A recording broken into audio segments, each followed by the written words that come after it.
আপনি আজকে আটি লাগিয়ে আজকে ফল খাবেন, গাছ হয়ে যাবে, এটা ভাবতে পারেন না।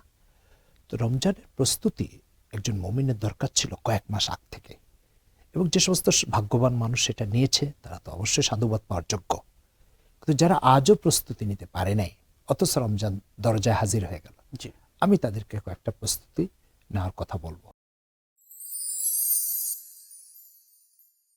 আসসালামু আলাইকুম ওয়া রাহমাতুল্লাহি ওয়া বারাকাতুহু। আলহামদুলিল্লাহি রাব্বিল আলামিন। ওয়াসসালাতু ওয়াসসালামু আলা সাইয়্যিদিল আমবিয়াই ওয়াল মুরসালিন ওয়া আলা আলিহি ওয়া আসহাবিহি আজমাইন, আম্মা বাদ। আহলান সাহলান মাহে রমাদান। প্রিয় দর্শক মণ্ডলী, বছর ঘুরিয়ে আল্লাহ সুবহানাহু ওয়া তাআলা আবারও আমাদেরকে দিয়েছেন তার কাঙ্ক্ষিত রহমতের মাস মাহে রমাদান।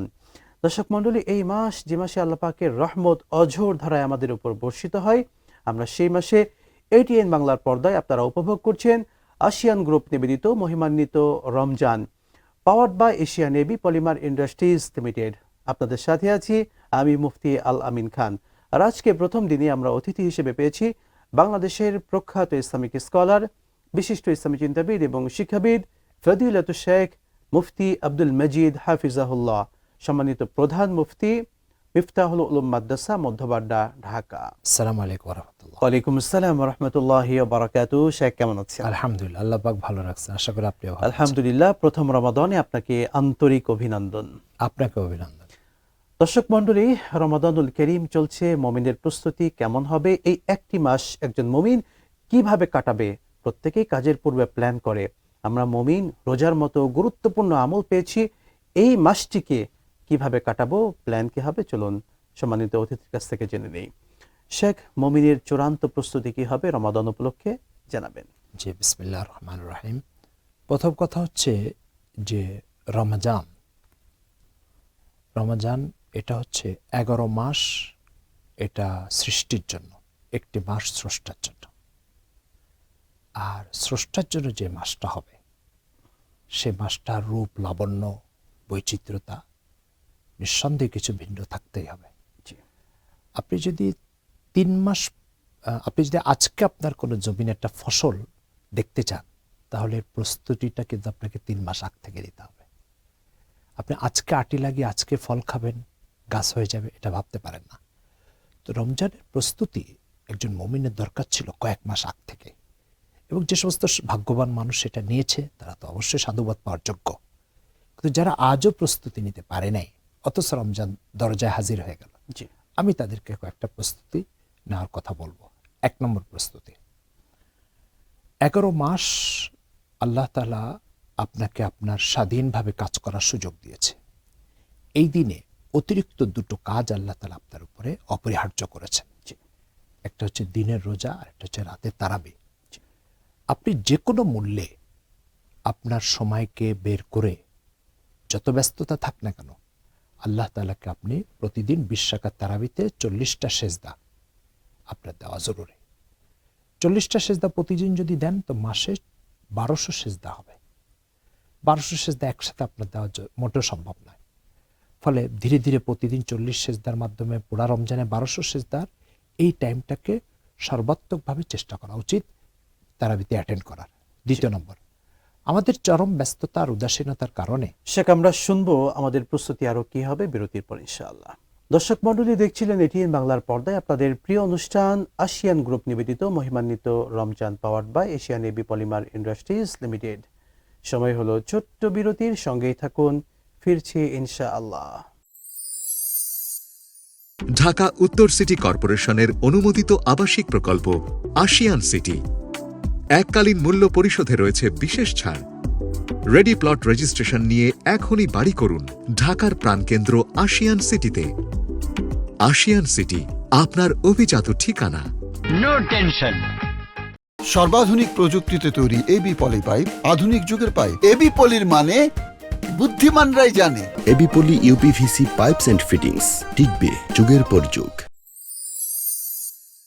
বিরতির পর আবারও স্বাগত জানাচ্ছি প্রিয় দর্শক মণ্ডলী আপনাদের সকলকে আপনাদের প্রিয় অনুষ্ঠান আসিয়ান গ্রুপ নিবেদিত মহিমান্বিত রমজান, powered by Asia navy polymer industries limited. দর্শক, আমরা মুমিনের চূড়ান্ত প্রস্তুতি রমাদান উপলক্ষে কি হবে সেগুলো নিয়ে সম্মানিত অতিথির কাছ থেকে শুনছিলাম।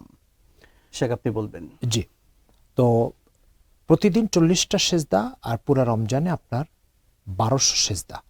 1200 সেজদা একসাথে দেওয়ার মতো সময় সুযোগ আমাদের হয়ে ওঠে না। রমজানে তারাবিকে মাধ্যম করে আমরা আল্লাহ তাআলার মতো একজন মালিককে 1200 সেজদা দেওয়ার এই সৌভাগ্য অর্জন করতে পারি। আলহামদুলিল্লাহ। দ্বিতীয় হচ্ছে রোজা। আল্লাহ তাআলা রমজানের রোজাকে আমাদের উপরে ফরজ করেছেন। স্রষ্টা হিসেবে তার হক আছে। এটা স্রষ্টা হিসেবে হক কেন? এটা প্রশ্ন হচ্ছে, তিনি আমাকে জিহ্বা সৃষ্টি করে দিয়েছেন। আপনি দেখেন, একটা মোবাইল কোম্পানি মোবাইল যখন তৈরি করে তখন সে সেখানে কিছু ডিভাইস দেওয়ার কারণে অন্যের কথায় মোবাইলটা আমাকে শুনিয়ে দেয়। জি। এখন এর জন্য মোবাইল কোম্পানি আমার থেকে 30,000 টাকা নিয়ে নেয়। কিছু ডিভাইস সেট করার কারণে মাত্র 3 থেকে 4 বছর এই মোবাইলটা ব্যবহার করতে পারবো। এর কারণে যদি ওই কোম্পানি 30,000 টাকা, এটা তার হক হয়ে থাকে, আল্লাহ পাক আমার জিহ্বাটা তৈরি করে দিয়েছেন। এই জিহ্বা দিয়ে আমি কথা বলছি, তাহলে আল্লাহ তাআলার কত হক আছে বলেন।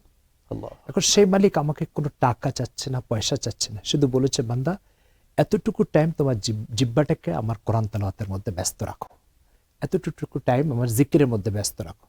যদি এটা আল্লাহ তাআলার হক হয়ে থাকে বা আল্লাহ তাআলার আদেশ হয়ে থাকে, তাহলে 30,000 টাকার মোকাবেলায় এই কষ্টটা, এই কাজটা একান্ত নিতান্ত সীমিত ছোট, আমাকে এটা সাড়া দিয়ে আন্তরিকতার সাথে এবং স্বতঃস্ফূর্তভাবে এই কাজটা করা উচিত।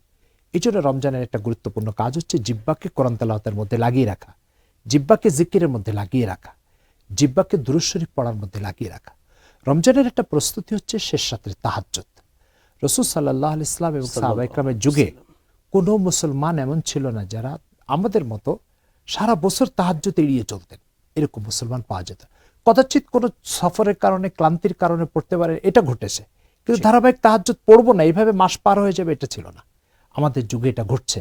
সেই জন্য রমজান মাসে আমরা রাসূল সাল্লাল্লাহু আলাইহি ওয়াসাল্লামের এই তাহাজ্জুদের আমলটাকে নিজেদের জীবনে প্রতিষ্ঠিত করে শেষ রাত্রে আল্লাহ তাআলার দরবারে হাজির হওয়া, আল্লাহর সাথে কান্নাকাটি করা, আল্লাহর সাথে মত বিনিময় করা, এটা আমরা করতে পারি। একটা জিনিস মনে রাখতে হবে, সেটা হচ্ছে একটা কাপড়কে আপনি, ময়লা কাপড়কে আপনি পরিষ্কার করবেন, তাহলে কাপড়ের উপরে, একটা ময়লা কাপড়কে আপনি পরিষ্কার করবেন, কাপড়ের উপরে পানি ঢালতে হবে। জি। কিন্তু মুমিনের বিষয়টা হচ্ছে, চোখে দিয়ে পানি বাইরে পড়বে, ভিতরের অন্তর পরিষ্কার হয়ে আল্লাহু যাবে। আকবার। তো এই অন্তরকে পরিষ্কার করার প্রকৃত টাইম হচ্ছে তাহাজ্জুদের টাইম। রমজানের রোজাটা মূলত হচ্ছে একটা গোসলখানার মতো। মানুষ সারাদিন শরীরে যে ময়লাগুলো লাগে, গোসলখানায় যেয়ে সেটা পরিষ্কার করে আসে। সুতরাং সারা 11 মাস আমি যে গুনার সাথে জড়িত, আমি যে অন্যায়গুলোর সাথে জড়িত, রমজান মাস হচ্ছে সেই গুনার থেকে পবিত্র হওয়ার মাস। সুতরাং পবিত্র হওয়ার মাসে নতুন কোনো গুনাহ যাতে আমার না হয়, অর্থাৎ গোসলখানায় যে আবার ময়লা লাগিয়ে আসলাম, এটা যেন না হয়। সুতরাং যেটা পরিষ্কারের জায়গায় সেটা পরিষ্কার করুন, নতুন কোনো ময়লা লাগানোর চিন্তা করুন। জি। তো রমজানের প্রস্তুতির একটা প্রস্তুতি হচ্ছে যাতে আমি কখনো নতুন কোনো গুনাহতে এই মাসে লিপ্ত না হয়, এটা একটা প্রস্তুতি। জি, জাযাকাল্লাহু খাইরান। চমৎকার মিসাল দিয়েছেন শেখ, আপনাকে অসংখ্য ধন্যবাদ। বারাকাল্লাহু ফিক। ওয়া ইয়াকুম ওয়া ফিকা। আমিন। দর্শক মণ্ডলী, এটিএন বাংলার পর্দায় আপনারা পবিত্র মাহে রমাদানের পরন্ত বিকেলে প্রথম রমাদানে দেখছিলেন আশিয়ান গ্রুপ নিবেদিত মহিমান্বিত রমজান, powered by Asian AB polymer industries limited. আজকের মতো বিদায় নেব। আল্লাহ সুবহানাহু ওয়া তাআলার কাছে আমরা দোয়া করছি, এই একটি মাস যেন সুন্দরভাবে সিয়াম সাধনা পালন করতে পারি। আল্লাহ সুবহানাহু ওয়া তাআলা আমাদের প্রত্যেককে সেই তৌফিক দান করুন। আল্লাহুম্মা আমিন। আসসালামু আলাইকুম ওয়া রাহমাতুল্লাহি ওয়া বারাকাতুহু।